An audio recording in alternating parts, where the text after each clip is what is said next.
Next up, having confidence amidst conspiracy theories.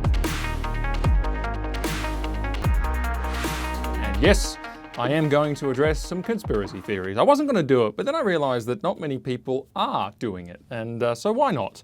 I'm sure a lot of you have been noticing of late that there's quite a lot in the coronavirus context, and we'll call them conspiracy theories because that's what they're labelled.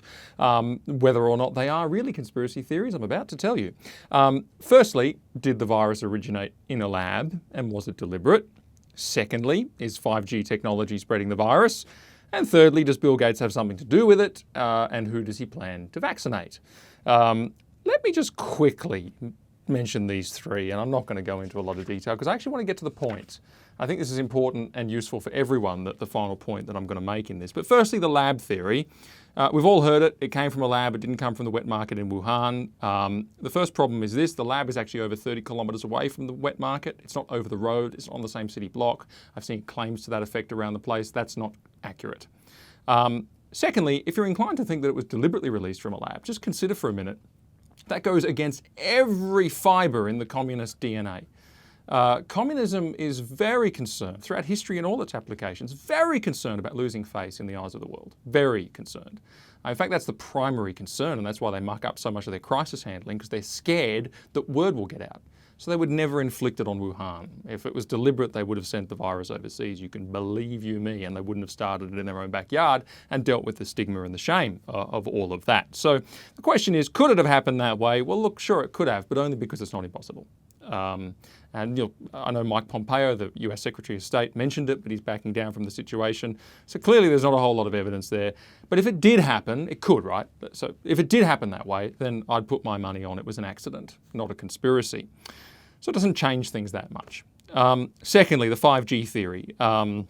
This is weird, to be honest. I'm sorry if you're persuaded by this, but it's weird. This is the notion that coronavirus is spreading in lockstep with the rollout of 5G. Firstly, that's not correct. I looked at the maps of the coronavirus spread and the 5G spread.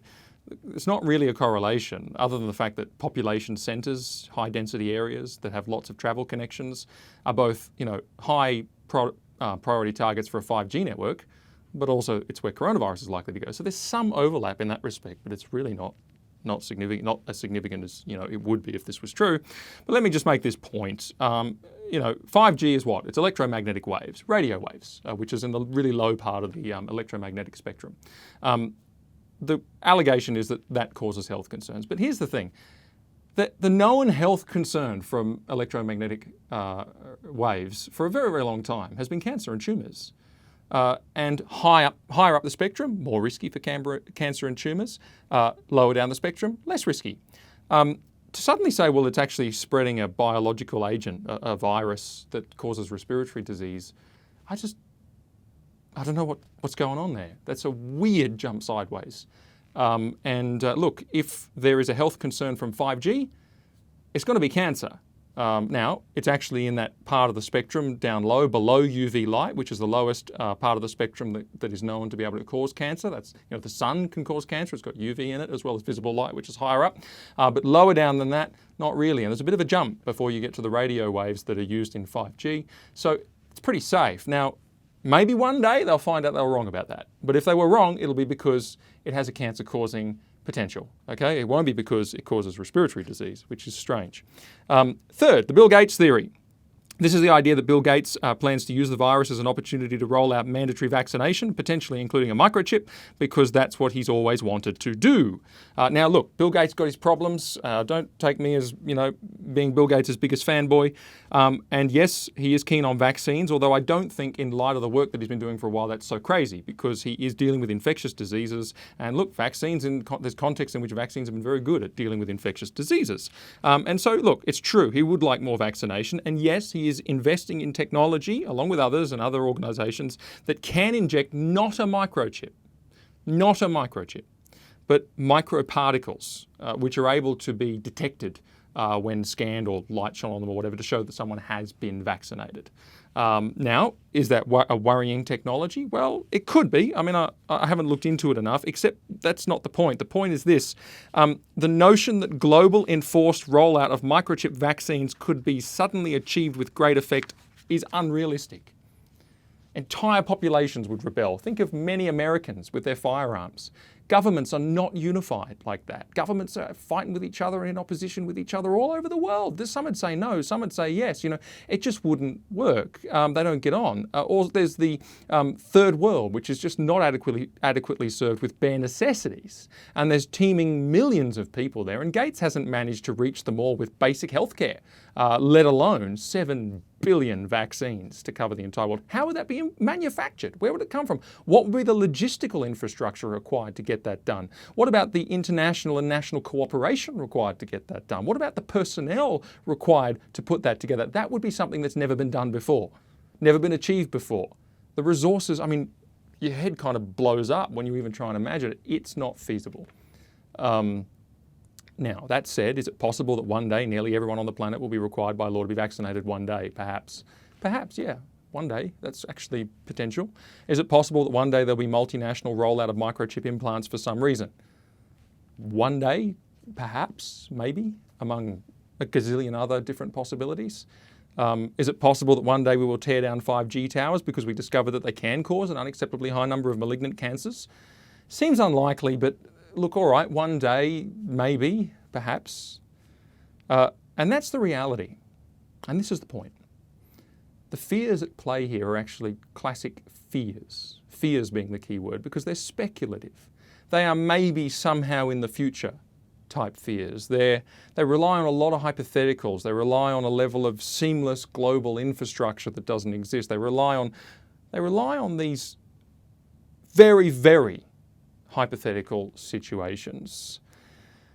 And I think it's fair to say many of those hypothetical future scenarios which are stoking people's concerns have some kind of nexus with some kind of connection with people's eschatology, their view of the end times. And I think we can far too quickly forget something in that regard. The book of Revelation, you see, it was not written to provoke speculation. It was not written to agitate people. It was not written to make people fearful about what could maybe perhaps be in the future because of a new technology that might one day possibly perhaps develop into something bad. Living on tenterhooks is not the point. In fact, the whole point of Revelation, the reason it was written, it's such a great book, by the way, I've been studying it, the reason it was written is precisely the opposite.